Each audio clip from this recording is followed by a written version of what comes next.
Hello good evening दोस्त, कैसे हैं आप सब। मैं ही एकेडमी के यूट्यूब प्लेटफॉर्म पर आपका स्वागत है। दोस्तों, हम लोग क्लास 12 के मैथमेटिक्स को कवर कर रहे हैं, चैप्टर 13 प्रोबेबिलिटी। ये बहुत ही इंपॉर्टेंट टॉपिक है। आज ये दूसरा पार्ट है। पहला पार्ट में हमने कंडीशनल प्रोबेबिलिटी को कल कवर किया था, 13.1 एक्सरसाइज को सॉल्व किए थे। आज 13.2 को देखेंगे। इसमें देखिए मल्टीप्लिकेशन थ्योरम है। मल्टीप्लिकेशन थ्योरम आप जानते हैं, मल्टीप्लिकेशन का मतलब गुना होता है। प्रोबेबिलिटी में क्या यूज है इसका, तो अगर दो घटना, दो इवेंट अगर एक साथ होना जरूरी हो तो उसको मल्टीप्लिकेशन थ्योरम कहते हैं, है ना। मैं डायरेक्ट रिजल्ट लिखता हूं, फिर बताता हूं कि ये कैसे आया।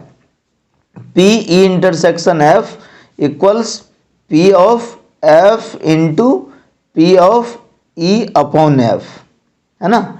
या अगर यहां पर आप ई लिखोगे तो यहां एफ अपॉन ई हो जाएगा। मतलब मैं ये बोलना चाह रहा हूँ कि अगर पी ई लिखते तो यहाँ लिखते पी, यहाँ लिखते पी एफ अपॉन ई। जो ऊपर है वो नीचे आएगा, ऊपर एफ तो नीचे एफ, ऊपर ई तो नीचे ही।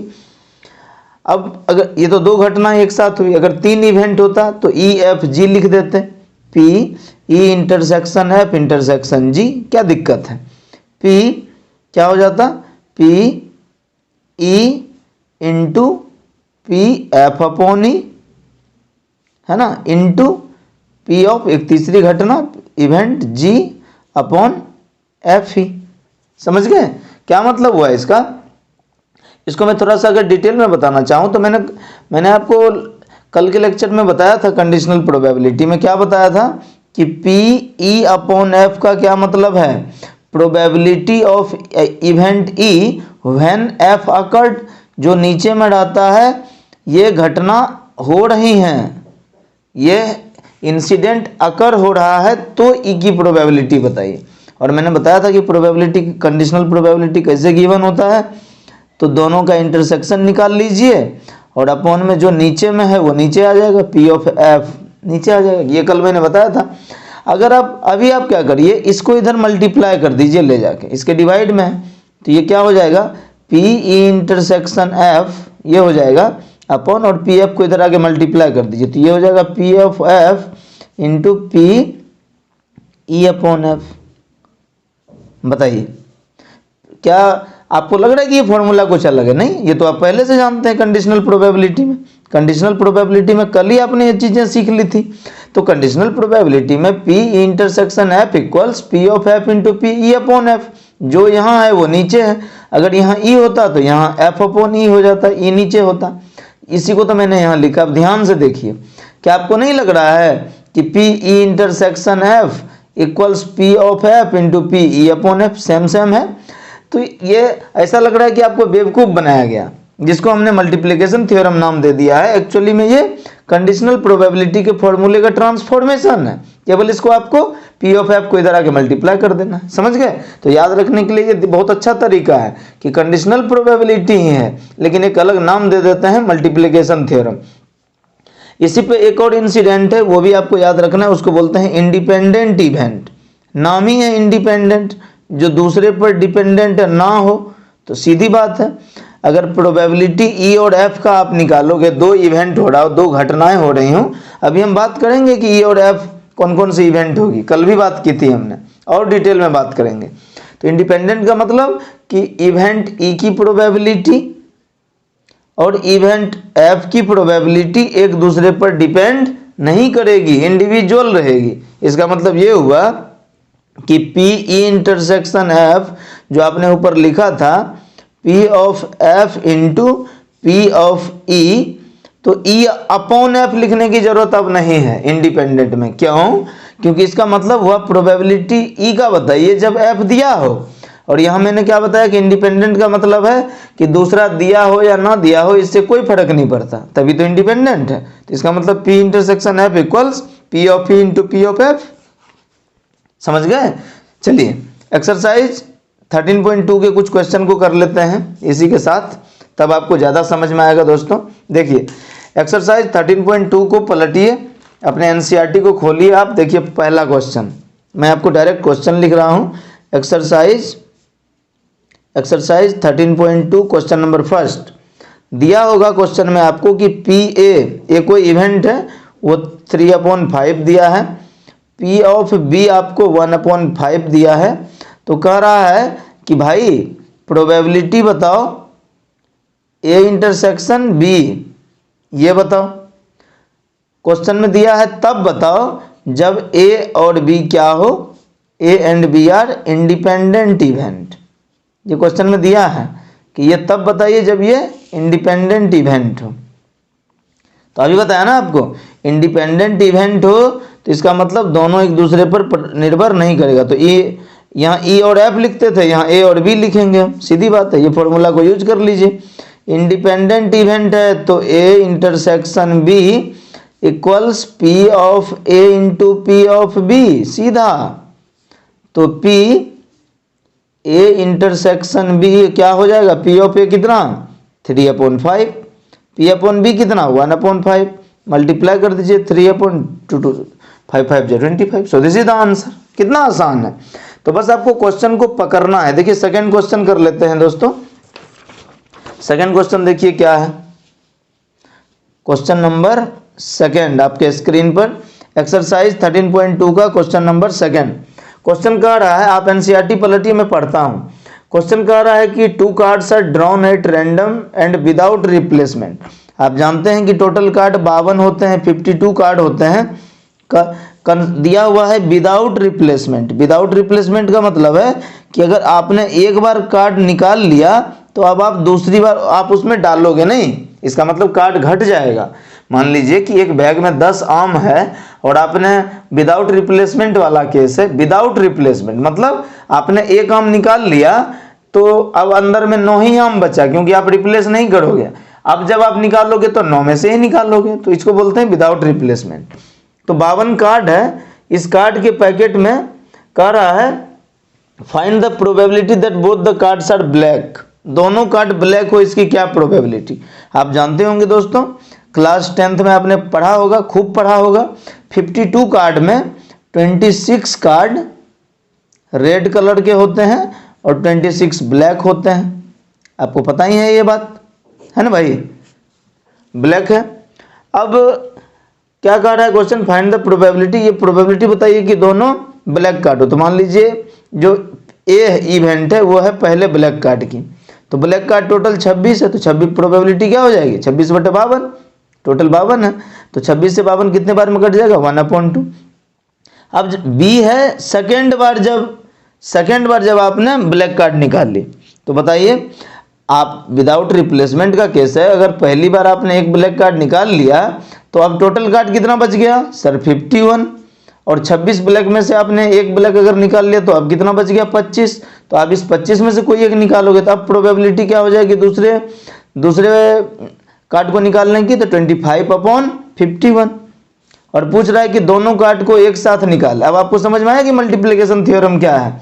कह रहा है दोनों कार्ड ब्लैक हो, इसकी क्या प्रोबेबिलिटी होगी। तो ए इंटरसेक्शन बी का क्या मतलब है, इंटरसेक्शन का मतलब है जो दोनों में हो, यानी कि दोनों कार्ड को निकालना जरूरी है, तभी इवेंट पूरा माना जाएगा, तभी घटना पूरी मानी जाएगी। तो ए इंटरसेक्शन एफ मतलब probability of A into probability of B, दोनों को मल्टीप्लाई कर दीजिए। 20 ये हो गया 1/2 और ये हो गया 25/51। सो this is the answer. Multiply कर लीजिए, ठीक है। चलिए क्वेश्चन नंबर 3 देख लीजिए। क्वेश्चन नंबर 3 दोस्तों आपके स्क्रीन पर है। एक्सरसाइज देखिए, क्वेश्चन नंबर 3 एक्सरसाइज 13.2 का क्वेश्चन नंबर 3 स्क्रीन पे देखिए। क्वेश्चन आप पढ़िए तो उसमें लिखा हुआ है कि टोटल 15 ऑरेंज है। मैं शॉर्ट में बता दे रहा हूं आपको, 15 ऑरेंज है। उसमें से अच्छा ऑरेंज गुड ऑरेंज कितने हैं 12, खराब कितने हैं 3। अगर 12 सही है तो 3 खराब है। विदाउट रिप्लेसमेंट वाला केस है। आप क्वेश्चन पढ़ोगे तो आपको पता चल जाएगा, विदाउट रिप्लेसमेंट वाला केस है, ठीक है। अब क्या कर रहा है क्वेश्चन कि ये जो एक बैग में 15 ऑरेंज रखा हुआ है उसमें से किसी 3 ऑरेंज को आपको निकालना है, चेक करना है। अगर तीनों ऑरेंज सही हो जाता है तो पूरे पैकेट को अप्रूव्ड माना जाएगा कि ये ठीक है, इसको एक्सपोर्ट कर दो, बेच दो। तीनों का सही होना जरूरी है। अब बताइए, तो इसका मतलब 3 बार ABC 3 इवेंट लिखनी पड़ेगी। EFG लिखिए या ABC लिखिए। मैंने अभी आपको बताया था ना कि 3 इवेंट भी एक साथ हो सकता है। ये देखिए, ये बताया था आपको, E intersection F intersection G, ये बताया था अभी आपको। तो EFG लिखिए या ABC लिखिए, बताइए क्या लिखें? EFG, चलिए EFG लिख लेते हैं। तो पहला ऑरेंज सही हो, इसकी क्या प्रोबेबिलिटी? तो आप बोलोगे सर अच्छा ऑरेंज 12 है, तो 12 बटे टोटल हो जाएगा 15। 3 से आप काटोगे, 3 चौका 12, 3 पचे 15। दूसरा इवेंट क्या है? Probability of B second orange good हो, लेकिन जब पहला ऑरेंज आपने निकाल लिया। बताइए, एक ऑरेंज आपने निकाल लिया है तो टोटल अब कितना हो गया? 14, और अच्छा ऑरेंज अब कितना बच गया? 11, है ना? क्योंकि अगर पहला ही ऑरेंज खराब निकल जाता तो फिर तो वो वहीं पे डिस्क्वालीफाई हो गया। तीनों ऑरेंज का सही होना जरूरी है बॉक्स को अप्रूव होने के लिए। तो दूसरा ऑरेंज आप निकाल रहे हो, तो अब अच्छा ऑरेंज 11 ही बचा है, तो 11 बटे टोटल हो गया 14, 11 14 तो कटेगा नहीं। तीसरा, अब तीसरा ऑरेंज आप निकाल रहे हो तब जब आपने A और B निकाल लिया है ऑलरेडी, तो अब अच्छा ऑरेंज कितना बच गया? 10, और टोटल कितना बच गया? 13। तो अब प्रोबेबिलिटी क्या होगी तीसरे ऑरेंज को निकालने की? सर 11 बटे 13, 11 नहीं, अब तो 10 ही बचा, 10 और अपॉन में 13। अब क्वेश्चन कह रहा है कि तीनों ऑरेंज साथ निकालने की प्रोबेबिलिटी, तो इसका मतलब A intersection B intersection C, अभी बताया था आपको, P of A into P of B when A occurred into P of C when AB occurred. बस सबको मल्टीप्लाई कर दीजिए। PA कितना? 4 बटे 5, ये 11 बटे 14 और ये 10 बटे 13। यही है ना भाई? 5 2 जा 10, 2 7 जा 14, यही हो गया। तो ये हो गया 11 चौका 44 बता 13 7 91, तो आंसर इज 44/91। ये हो गया क्वेश्चन नंबर 3 दोस्तों। चौथा, चलिए क्वेश्चन नंबर चौथा कर देते हैं आपके लिए। क्वेश्चन नंबर 4 ध्यान से देखिएगा, आपके स्क्रीन पर है।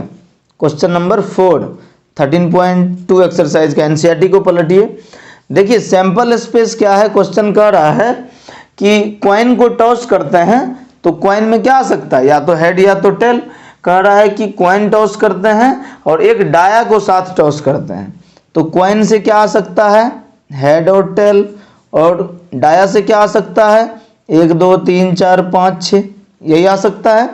और सैंपल स्पेस क्या हो जाएगा? देखिए सैंपल स्पेस क्या हो जाएगा? सैंपल स्पेस होगा, अगर पहला हेड है तो हेड 1, हेड 2, इस तरह से आएगा हेड 6 तक। मतलब अगर पहला कॉइन पे हेड आया तो डाय पर 1 से लेके 6 तक। अगर अगर कॉइन पर टेल आया तो फिर से डाया 1 से लेके 6 तक, T2 T3 T5 T6, यही है ना? क्वेश्चन पढ़िए। तो ये हो गया सैंपल स्पेस 12 टोटल।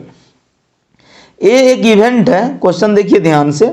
ए कह रहा है कि कम से कम कॉइन पर हेड आना चाहिए, टेल नहीं आना चाहिए। तो क्या हो जाएगा? H1, अगर हेड आना चाहिए तो H1 H2 H3 H4 H5 H6, ये हो जाएगा, S6 तक हो जाएगा।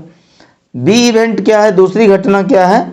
दूसरी घटना क्या है कि डाया पर 3 आना चाहिए, तो एक बार हेड के साथ 3 आ सकता है, एक बार टेल के साथ 3 आ सकता है। क्वेश्चन आप पढ़िए, मैं क्वेश्चन लिख नहीं रहा हूं आपके लिए, मैं डायरेक्ट सॉल्व कर दे रहा हूं।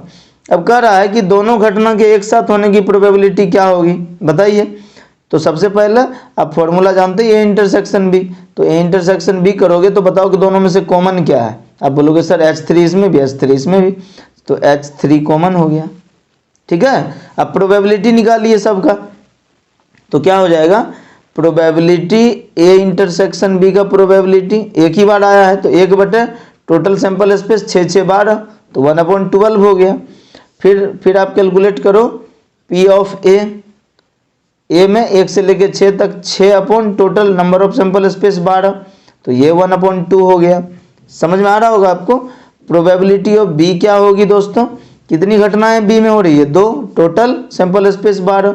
आपको पता है ना कि number of favourable outcome upon what is probability. तो probability is number of favourable outcome upon total number of outcome. तो total number of sample space, total number of outcome कितने? 12, 2/12 1/6 हो गया। समझ गए। क्वेश्चन कह रहा है कि चेक करिए क्या ये इंडिपेंडेंट इवेंट है। हमने पीछे ही बता दिया था आपको, देखिए ये वाले पेज पे, कि इंडिपेंडेंट होने के लिए दोनों के मल्टीप्लाई के इंटरसेक्शन बराबर होना चाहिए। तो देख चेक करिए, क्या P of A into P of B कितना है? P of A 1/2, P of B कितना है? 1/6। क्या 1/12 आया? और 1/12 मतलब probability of A intersection B।